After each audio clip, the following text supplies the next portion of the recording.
My father said I was too emotional to run the family company and gave it to my brother. He had no idea I had been making all the important decisions for 3 years.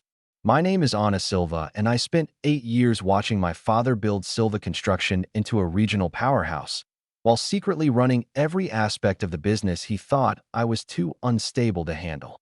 What he didn't know was that his golden boy couldn't even balance a checkbook, let alone manage a multi-million-dollar operation.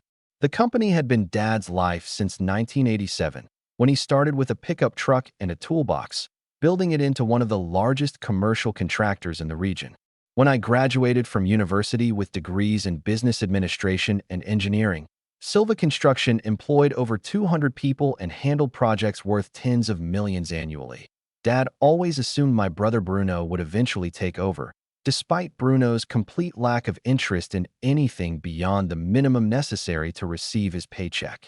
Meanwhile, I had worked there every summer since high school, learning every department from the ground up, while Dad dismissed my contributions as helping, rather than real business experience.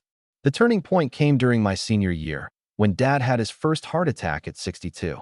While he was recovering in the hospital, Bruno was supposed to handle operations. But within 2 weeks, everything started falling apart. Suppliers weren't being paid, project schedules became chaotic, and we almost lost our biggest client due to missed deadlines and poor communication. That's when I stepped in, not officially, working 18 hours a day to fix the disasters Bruno had created through negligence and incompetence. That I reorganized the project management system, negotiated with angry suppliers, and personally called each client to resolve issues. Dad never knew because Bruno took credit for the recovery when Dad returned to work. "Look, Bruno handled everything perfectly while I was gone," Dad would say proudly to people. "The boy has true leadership instincts." Bruno would smile and nod while I sat there, knowing I had saved the company from possible bankruptcy during those critical weeks.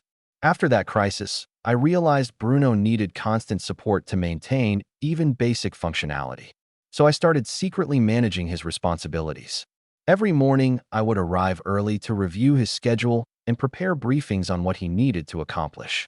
I would draft his emails, create his presentations, and even coach him on what to say during important meetings.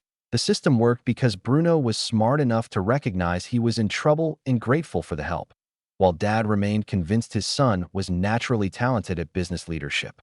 Meanwhile, I was officially just the operations coordinator, a position Dad created to keep me busy without giving me real authority.